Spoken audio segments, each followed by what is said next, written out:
आइए पहले support resistance के ऑल टाइप्स को जान लेते हैं, क्योंकि हमारे all price action setups support resistance के बेस पर ही वर्क करते हैं।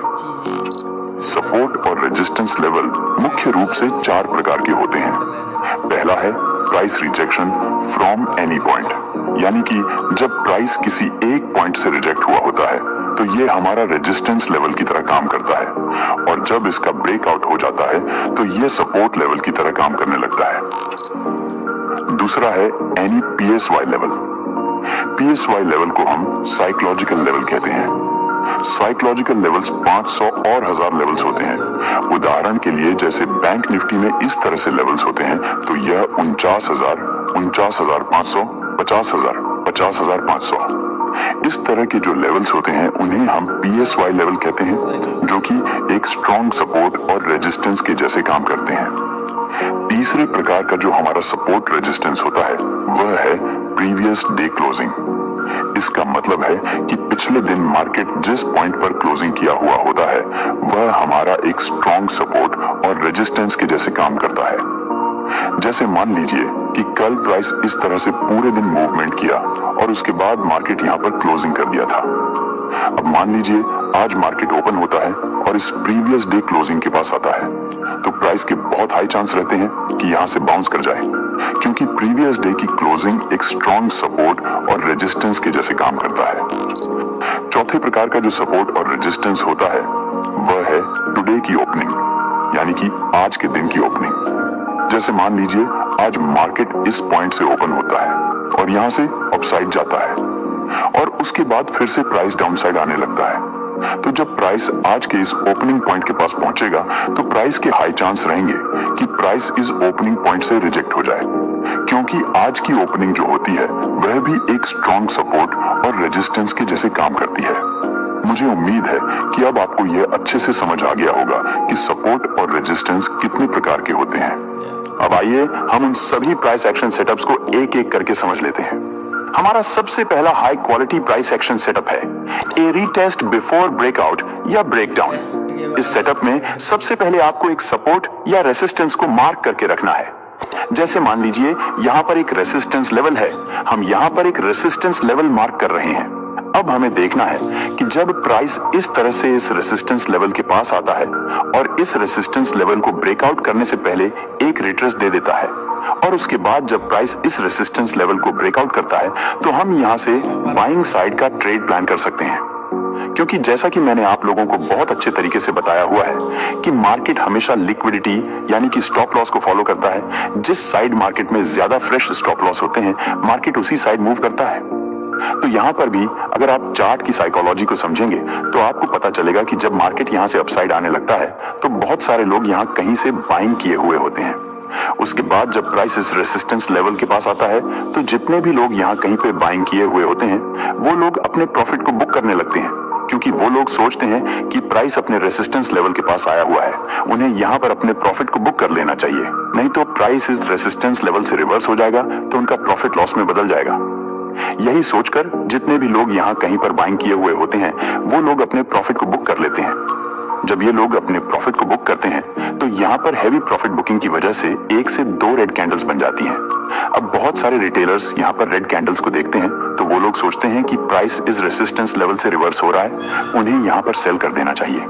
यही सोचकर बहुत से लोग यहाँ पर सेल कर देते हैं और वो लोग अपने स्टॉप लॉस को अपसाइड रख देते हैं।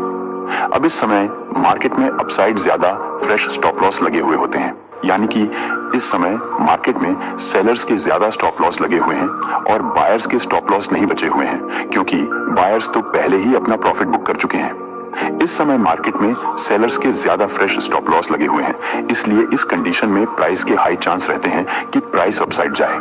तो इस कंडीशन में जब प्राइस रेसिस्टेंस को ब्रेक करने से पहले एक रिट्रेस दे और उसके बाद जब प्राइस इस रेसिस्टेंस लेवल को ब्रेक करे तो आप यहां से बाइंग कर सकते हैं, बिल्कुल अपसाइड जाए। एग्जाम्पल के लिए आप इस चार्ट में देख सकते हैं कि यहाँ पे एक सपोर्ट लेवल है, क्योंकि प्राइस यहाँ से अपसाइड गया हुआ है तो बहुत सारे लोग इस दौरान यहाँ कहीं से बाइंग किए होंगे और वो लोग अपना स्टॉप लॉस इस सपोर्ट लेवल के नीचे रख दिए होंगे। अब देखिए जब नेक्स्ट टाइम प्राइस इस सपोर्ट लेवल पर आया हुआ है तो यहाँ पे एक बुलिश पिन बार कैंडल बन गई है जिसकी लोअर विक लॉन्ग है। जब ये कैंडल बन रही थी तो ये कैंडल बायर्स के स्टॉप लॉस को हिट करने के लिए इस सपोर्ट लेवल को कुछ इस तरह से ब्रेक की थी, जिसकी वजह से जितने भी बायर्स यहाँ पे बाइंग किए हुए होते हैं उनका स्टॉप लॉस हिट हो जाता है और बहुत सारे लोग यहाँ ब्रेकडाउन को देखकर रनिंग कैंडल में ही सेल कर देते हैं। लेकिन जब ये कैंडल क्लोजिंग करती तो ये कैंडल कुछ इस तरह की एक बुलिश पिन बार कैंडल बन जाती है। अब हमें वेट करना है नेक्स्ट कैंडल का। अगर कोई नेक्स्ट कैंडल बनती है और इस पिन बार कैंडल के हाई के ऊपर क्लोजिंग करती है तो हम यहां से बाइंग साइड का ट्रेड प्लान कर सकते हैं। हमें अपना स्टॉप लॉस इस सपोर्ट लेवल के नीचे रखना है और हमारा फर्स्ट टारगेट इस नियरेस्ट स्विंग हाई तक। अब देखिए प्राइस यहां से अपसाइड चला जाता है और हमारा टारगेट इजीली अचीव हो जाता है और जितने भी सेलर्स रनिंग कैंडल में इस ब्रेकडाउन पर सेल किए हुए होते हैं उनका स्टॉप लॉस हिट हो जाता है। इसीलिए एक बात आपको हमेशा ध्यान देना है कि आपको कभी भी किसी ब्रेकआउट या ब्रेकडाउन पर रनिंग कैंडल में एंट्री नहीं बनानी है, नहीं तो आपको नुकसान भी हो सकता है।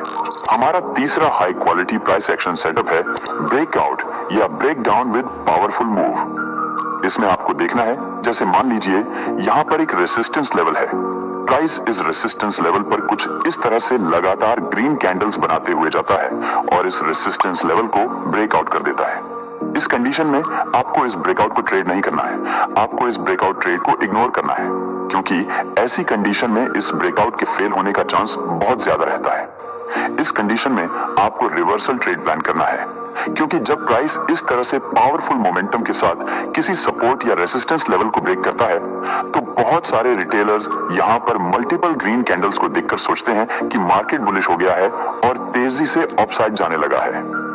यही देखकर बहुत सारे retailers FOMO, fear of missing out में आकर यहाँ पर बाइंग कर लेते हैं और वो लोग अपना स्टॉप लॉस डाउन साइड रख देते हैं। इस समय मार्केट में डाउनसाइड बहुत ज्यादा लिक्विडिटी होती है, क्योंकि बहुत सारे रिटेलर्स एक ही कलर की कैंडल्स देखकर बाइंग किए हुए होते हैं। तो इस कंडीशन में बड़े प्लेयर्स बायर्स के स्टॉप लॉस को हिट करने के लिए फास्ट मोमेंटम के साथ प्राइस को डाउन साइड ले आते हैं, जिससे सभी बायर्स के स्टॉप लॉस हिट हो जाते हैं। तो इस कंडीशन में आपको देखना है कि जब भी प्राइस एक ही कलर की मल्टीपल कैंडल्स बनाकर किसी सपोर्ट या रेसिस्टेंस लेवल को ब्रेक करता है तो वहां पर आपको ब्रेकआउट ट्रेड प्लान नहीं करना है। इस कंडीशन में आपको देखना है कि जब प्राइस इस रेसिस्टेंस लेवल को ब्रेक करने के बाद इस सपोर्ट को दोबारा से किसी स्ट्रॉन्ग कैंडल के साथ ब्रेक डाउन करे तो आप यहां से सेल साइड का ट्रेड प्लान कर सकते हैं। उदाहरण के लिए आप यहां देख सकते हैं कि प्राइस 27 अगस्त को इस पॉइंट से ओपन हुआ है और उसके बाद यहां से डाउन साइड आ गया है। तो हम यहां पर एक रेसिस्टेंस लेवल ड्रॉ कर रहे हैं, क्योंकि मार्केट की ओपनिंग जो होती है वो एक स्ट्रॉन्ग सपोर्ट और रेसिस्टेंस लेवल की तरह काम करती है। तो हम यहाँ पर एक रेसिस्टेंस लेवल ड्रॉ कर दिए हैं। अब देखिए, जब प्राइस इस रेसिस्टेंस लेवल के पास आया है तो प्राइस काफी स्ट्रॉन्ग ग्रीन कैंडल्स बनाते हुए ऊपर आया है, यानी कि प्राइस पैराबोलिक मूव्स के साथ आया है और इस रेसिस्टेंस लेवल को ब्रेक कर दिया है। अब बहुत सारे रिटेलर्स यहाँ सोच रहे होंगे कि मार्केट में काफी स्ट्रॉन्ग बुलिश ट्रेंड है और यहाँ पर ब्रेकआउट भी हुआ है, अब उन्हें यहाँ पर बाइंग कर लेनी चाहिए, नहीं तो वो बड़ा मोमेंटम मिस कर देंगे।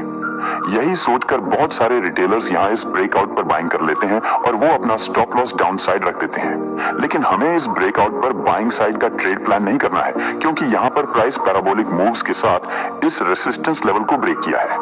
जब भी प्राइस इस तरह से पैराबोलिक मूव्स यानी कि एक ही तरह की स्ट्रॉन्ग कैंडल्स बनाते हुए किसी सपोर्ट या रेसिस्टेंस लेवल को ब्रेक करता है तो उस ब्रेकआउट के फेल होने के चांसेस 80 से 90% होते हैं और ऐसे ब्रेकआउट स्मार्ट मनी के द्वारा कराए जाते हैं ताकि स्मार्ट मनी रिटेलर्स को ट्रैप कर सके। इसीलिए हमें यहाँ पर बाइंग साइड का ट्रेड प्लान न करके सेल साइड का ट्रेड प्लान करना है। हमें यहाँ पर वेट करना है जब कोई कैंडल बने और इस सपोर्ट लेवल को ब्रेक डाउन कर दे तो हम यहाँ से सेल साइड का ट्रेड प्लान कर सकते हैं। हमें अपना स्टॉप लॉस इस रेसिस्टेंस लेवल के ऊपर रखना है और हमें हमारा first target nearest swing low तक रखना है। में बायर्स और सेलर्स के स्टॉप लॉस को पहचान पाना एक महत्वपूर्ण स्किल है। जब आप सिर्फ प्राइस एक्शन के बेस पे चार्ट पढ़ रहे होते हैं तो आपको समझना होता है कि बायर्स और सेलर्स के स्टॉप लॉस कहां प्लेस्ड हैं और कहां पर बायर्स के ज्यादा स्टॉप लॉस लगे हुए हैं और कहां पर सेलर्स के ज्यादा स्टॉप लॉस लगे हुए हैं, क्योंकि यही वो जगह होती है जहां मार्केट के अचानक मूव करने का चांस अधिक होता है। यानी कि चार्ट में अगर बायर्स के ज्यादा स्टॉप लॉस लगे हुए होते हैं तो मार्केट बायर्स के स्टॉप लॉस को हंट करने के लिए मूव करता है, और अगर चार्ट में सेलर्स के ज्यादा स्टॉप लॉस लगे हुए होते हैं तो मार्केट के हाई चांस रहता है कि मार्केट सेलर्स के स्टॉप लॉस को हंट करने के लिए उस साइड जाए। तो आपके लिए बेहतर होगा कि आप जिस भी सेटअप को यूज करते हैं उसके साथ में आप चार्ट में स्टॉप लॉस को भी आइडेंटिफाई करें, और जिस भी साइड आपको ज्यादा स्टॉप लॉस दिखे आपको उसी साइड की ट्रेड अपॉर्चुनिटी को फाइंड करना है और उसी साइड का ट्रेड प्लान करना है, क्योंकि मार्केट हमेशा उसी साइड मूव करता है जिस साइड मार्केट में ज्यादा स्टॉप लॉस लगे हुए होते हैं। मार्केट में कहां पर ज्यादा स्टॉप लॉस लगे हुए होते हैं और हमें चार्ट पे स्टॉप लॉस कैसे पढ़ना होता है, मैं इस पर पहले ही डेडिकेटेड वीडियो बना चुका हूं। मुझे उम्मीद है कि आप उस वीडियो को देख चुके होंगे। उदाहरण के लिए आप इस चार्ट को देख सकते हैं कि प्राइस 10 अक्टूबर को इस पॉइंट से ओपन हुआ है और उसके बाद प्राइस कंटिन्यूअस रेड कैंडल्स बनाते हुए डाउन साइड आ गया है। अब इस दौरान बहुत सारे सेलर्स सेल किए होंगे और वो अपना स्टॉप लॉस अपसाइड रख दिए होंगे। उसके बाद देखिए प्राइस यहाँ पे प्रीवियस डे की क्लोजिंग को भी ब्रेक डाउन कर दिया है। अब यहाँ पे भी बहुत सारे सेलर्स सेल कर दिए होंगे।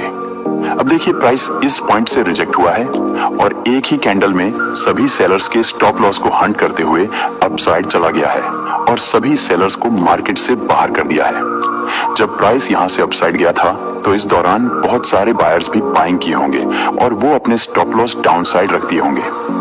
अब देखिए जब प्राइस अपसाइड ले सभी स्टॉप लॉस को हंट कर दिया है तो अब अपसाइड ज्यादा स्टॉप लॉस नहीं बचे हुए हैं।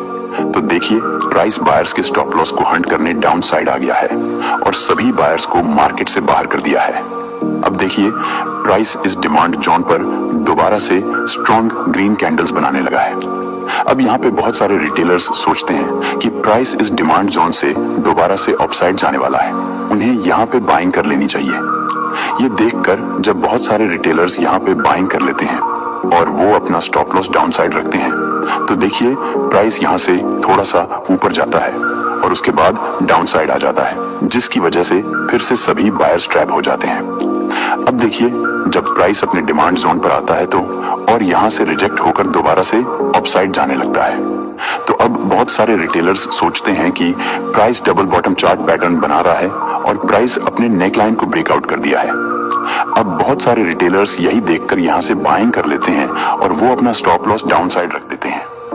उसके बाद देखिए नेक्स्ट कैंडल से ही प्राइस रिजेक्ट होकर डाउन साइड आ जाता है और सभी बायर्स जो डबल बॉटम चार्ट पैटर्न के ब्रेकआउट से बाइंग किए हुए होते हैं वो सभी ट्रैप हो जाते हैं। इस बार देखिए जब प्राइस डाउन साइड आता है तो प्राइस अपने डिमांड जोन को भी ब्रेक कर देता है, जिसकी वजह से जितने भी बायर्स के स्टॉप लॉस इस डिमांड जोन के नीचे पेंडिंग पड़े हुए होते हैं वो भी ट्रैप हो जाते हैं।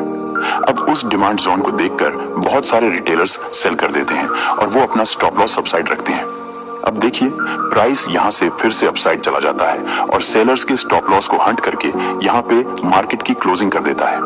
अब बहुत सारे रिटेलर्स यहाँ पे सोचते हैं कि ब्रेकडाउन फेल हुआ है, अब प्राइस अपसाइड जाएगा। ये देखकर बहुत सारे रिटेलर्स BTST में बाइंग कर लेते हैं और वो अपना स्टॉप लॉस डाउन साइड रखते हैं। उसके बाद देखिए नेक्स्ट डे 11 अक्टूबर को मार्केट गैप डाउन ओपन कर दिया है और फिर से सभी बायर्स ट्रैप हो गए हैं। अब देखिए प्राइस यहाँ से अपसाइड गया है और अपनी प्रीवियस डे क्लोजिंग को ब्रेकआउट कर दिया है। अब इस दौरान बहुत सारे लोग बाइंग किए होंगे और वो अपना स्टॉप लॉस डाउन साइड रख दिए होंगे। उसके बाद देखिए प्राइस यहाँ से डाउन साइड आ जाता है और सभी बायर्स को दोबारा से ट्रैप कर देता है। मार्केट हमेशा इसी तरह से स्टॉप लॉस को फॉलो करते हुए मूव करता है। जिस साइड मार्केट में ज्यादा स्टॉप लॉस होते हैं मार्केट उसी साइड में मूव करता है।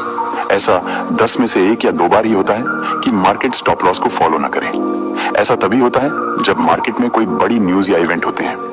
तो आपको इसी तरह से चार्ट पर स्टॉप लॉस को फाइंड करना है और चार्ट की साइकोलॉजी को समझना है, लेकिन आपको सिर्फ स्टॉप लॉस को फाइंड करने के बाद डायरेक्ट ट्रेड में एंटर नहीं हो जाना है। इसके साथ में आपको कुछ और भी पॉइंट्स को ध्यान में रखना है जो कि हम आगे इस वीडियो में जानने वाले हैं। दूसरा सीक्रेट पॉइंट है अवॉइड फॉलोइंग रिपीटिंग डेटा, यानी अगर कोई भी चीज मार्केट में बार बार रिपीट हो रही है तो उसका फॉलो ना करें। अवॉइड फॉलोइंग रिपीटिंग डेटा एक ऐसा कॉन्सेप्ट है जो हर ट्रेडर को समझना चाहिए। कई बार ट्रेडर्स पुराने मार्केट पैटर्न्स या डेटा देखकर ये सोचते हैं कि मार्केट वैसे ही बिहेव करेगा जैसे पहले किया है, लेकिन ये सोचना एक बड़ी गलती बन सकता है क्योंकि मार्केट कभी भी स्थिर नहीं होता। हर ट्रेड के अलग फैक्टर्स होते हैं और हर प्राइस मूव के पीछे अलग रीजन होते हैं। अगर आप पास्ट पैटर्न्स या डेटा पर ब्लाइंडली भरोसा करेंगे तो गलत ट्रेड्स करने की संभावना बढ़ जाती है। मार्केट की कंडीशंस हमेशा वॉलेटिलिटी, वॉल्यूम और सेंटिमेंट के आधार पर बदलती हैं। अगर आप सेम पैटर्न को बार बार फॉलो करेंगे बिना मार्केट की रियल टाइम सिचुएशन को समझे तो गलत ट्रेड्स हो सकते हैं। स्मार्ट मनी यानी बड़े इंस्टीट्यूशनल ट्रेडर्स मार्केट रेपुटेशन के आधार पर कभी ट्रेड नहीं करते। वो हमेशा मार्केट के करंट सिचुएशन को देखते हैं, जैसे लिक्विडिटी कहां है, कैसे क्रिएट करनी है और प्राइस स्ट्रक्चर कैसे बिहेव कर रहा है। यही अप्रोच उन्हें फ्लेक्सिबल बनाता है और वो मार्केट से फायदा ले पाते हैं। इसलिए अगर मार्केट में कोई चीज बार बार रिपीट हो रही है तो ये मत सोचें कि वह आगे भी रिपीट होगी। उदाहरण के लिए आप इस चार्ट में देख सकते हैं कि प्राइस अपनी ट्रेंड लाइन को रिस्पेक्ट करते हुए अप ट्रेंड में मूव कर रहा है और अब देखिए प्राइस दोबारा ट्रेंड लाइन पर आया और एक हैमर कैंडल बन गई। अब बहुत सारे रिटेलर्स ये देखकर ओवर कॉन्फिडेंट हो जाते हैं कि प्राइस फिर से ट्रेंड लाइन को रिस्पेक्ट करेगा और वो बाइंग कर लेते हैं और स्टॉप लॉस डाउन साइड रख देते हैं। लेकिन देखिए अगले ही कैंडल में प्राइस नीचे आता है और बायर्स का स्टॉप लॉस हिट हो जाता है। अब बहुत सारे रिटेलर्स इस ट्रेंड लाइन के ब्रेकडाउन को रिवर्सल समझकर सेल कर देते हैं और अपना स्टॉप लॉस अपसाइड रख देते हैं। उसके बाद प्राइस अपसाइड मूव करता है और सेलर्स का स्टॉप लॉस हंट हो जाता है क्योंकि मार्केट हमेशा लिक्विडिटी के पीछे मूव करता है। इसी चार्ट में आप एक डिमांड जोन भी देख सकते हैं जहां प्राइस 3 बार रिजेक्ट हो चुका है। जब प्राइस चौथी बार डिमांड जोन पर आता है तो कुछ ग्रीन कैंडल्स बन जाती हैं। रिटेलर्स ये देखकर बाइंग कर लेते हैं, लेकिन प्राइस उनके स्टॉप लॉस को हिट करने के लिए डिमांड जोन का ब्रेकडाउन कर देता है और बायर्स ट्रैप हो जाते हैं। इसलिए अगर मार्केट में कोई चीज 2 बार से ज्यादा रिपीट हो चुकी है तो उसके आगे रिपीट होने की उम्मीद न रखें। अगर आप ऐसा करेंगे तो ट्रैप होने की संभावना बढ़ जाती है। अब हम नेक्स्ट पॉइंट को समझते हैं। दोस्तों, जितने भी पॉइंट्स मैं आपको इस वीडियो में बता रहा हूं उन्हें ध्यान से देखना और समझना जरूरी है। इसीलिए मैं इन पॉइंट्स को एक ही चार्ट पर एक्सप्लेन कर रहा हूं ताकि आपको अच्छे से समझ आए कि चार्ट कैसे रीड करते हैं। आपको वीडियो एंड तक जरूर देखना है क्योंकि मैं जितने भी पॉइंट्स आपको बता रहा हूं एंड में इन सभी पॉइंट्स को कंबाइन करके भी समझाने वाला हूं। प्राइस एक्शन के बेस पे चार्ट रीडिंग करने का अगला पॉइंट है wait for candles closing before entering in a trade. इसका मतलब है कि अगर आप ट्रेड में एंटर होने जा रहे हैं तो आपको कैंडल के क्लोजिंग का इंतजार जरूर करना है। आपको रनिंग कैंडल्स में कभी भी ट्रेड में एंटर नहीं होना चाहिए। अगर आप प्रॉपर कैंडल के क्लोजिंग का वेट करते हैं और उसके बाद कैंडल के साइकोलॉजी के अकॉर्डिंग ट्रेड में एंटर होते हैं तो इससे आपके विनिंग के चांस काफी अधिक रहते हैं क्योंकि कैंडल के क्लोज होने पर हमें उस कैंडल की प्रॉपर साइकोलॉजी पता चल जाती है कि इस समय बायर्स और सेलर्स की क्या एक्टिविटी है। लेकिन अगर आप कैंडल के क्लोजिंग का इंतजार नहीं करते हैं और रनिंग कैंडल में ही ट्रेड में एंटर हो जाते हैं तो आपको नुकसान होने का चांस बहुत अधिक रहता है।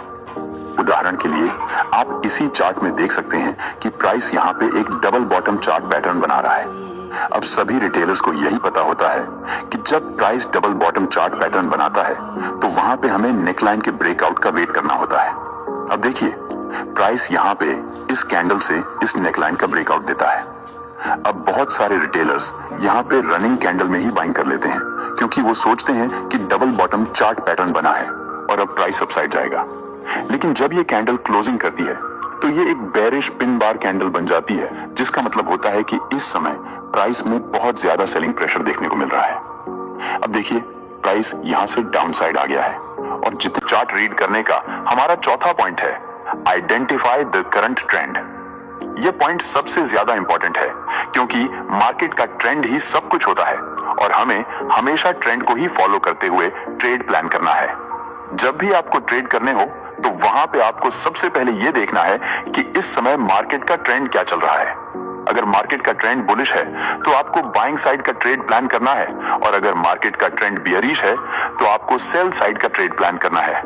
आपको कभी भी ट्रेंड के अगेंस्ट नहीं जाना है क्योंकि जो स्मार्ट मनी होते हैं वो भी कभी भी ट्रेंड के अगेंस्ट में ट्रेड नहीं करते हैं।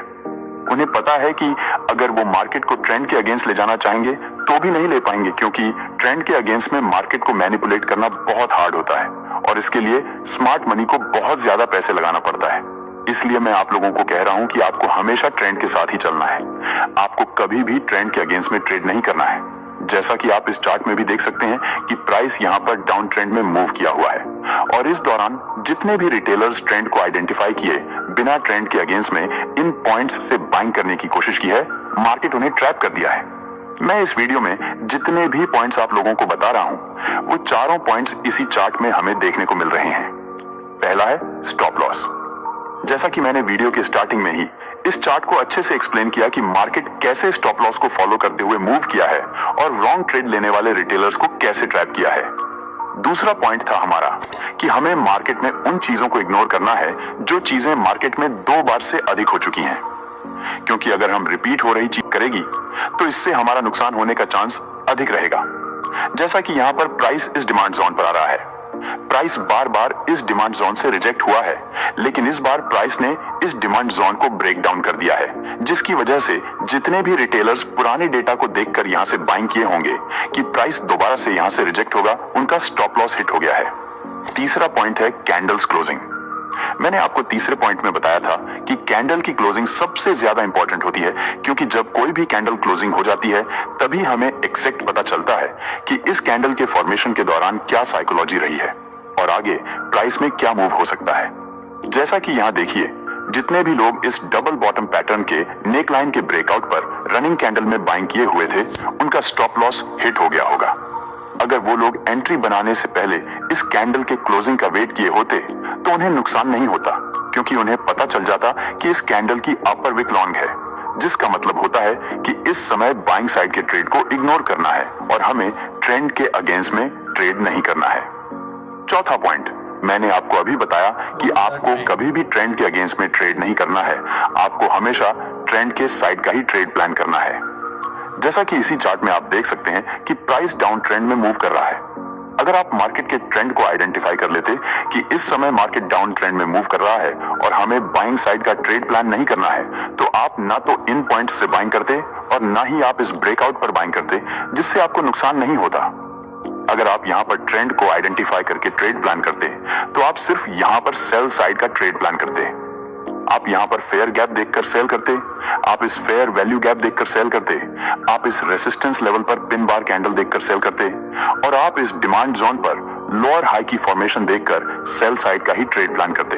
क्योंकि मैं आप लोगों को पिछली वीडियो में बहुत अच्छे से समझाया था कि जब भी प्राइस सपोर्ट लेवल पर आकर लोअर हाई की फॉर्मेशन करती है तो इसका मतलब होता है कि मार्केट में सेलर्स बहुत स्ट्रांग हैं और बायर्स बहुत वीक हैं, जिससे प्राइस के यहां से डाउन साइड जाने का चांस अधिक रहता है। सो आई होप कि अब आपको सभी पॉइंट्स अच्छे से समझ आ गए होंगे कि आपको प्राइस एक्शन के बेस पर चार्ट रीडिंग कैसे करनी है। आपको हमेशा ट्रेड प्लान करने से पहले इन सभी पॉइंट्स को ध्यान में रखते हुए चार्ट रीड करना है, जिससे